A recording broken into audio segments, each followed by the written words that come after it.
Malam Awwal mun rike ka kam jagoran mu ja mu muje. Malam Awwal mun rike ka kam jagoran mu ja mu muje.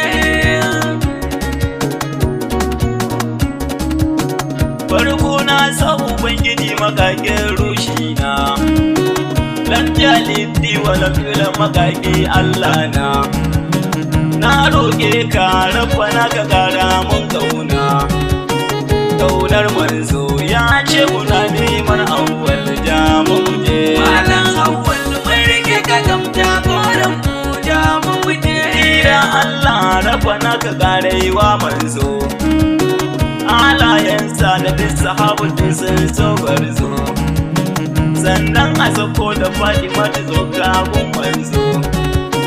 Malam Awwal mun rike ka kam jagoran mu ja mu muje. Malam Awwal mun rike ka kam jagoran mu ja mu muje. Shi ne nuni yake tariya kullum maulan mu, burinsa kawai mu kankame ma'aiki gatan mu.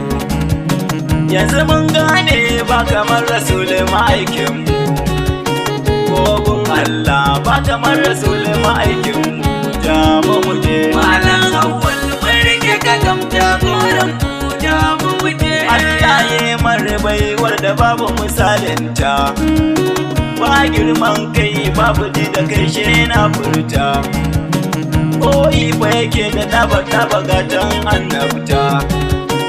Malam Awwal mun rike ka kam jagoran mu ja mu muje. Malam Awwal mun rike ka kam jagoran mu ja mu muje. Baya magana ta sarrai sai Allah ya ce, ya fada mana domin kankame ma'aiki na yanci.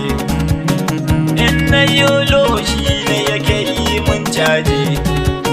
Malam Awwal wallahi kai ba masoyi ne ja mu muje. Malam Awwal mun rike ka kam jagoran mu ja mu muje. Wani kauye kira yake mu gangama zulmani, burinsa kawai mu gane martabar abandinta. Burin tsayuwa da su da shugaba ne na mafita. Malam Awwal mun bi ka mu ba ma shakka ja mu muje. Malam Awwal mun rike ka kam jagoran mu ja mu muje. Soyayya ce ta annabi yake faman nuni, birni kauye kira yake a ƙaunar zulmanni, a ɗayan tashi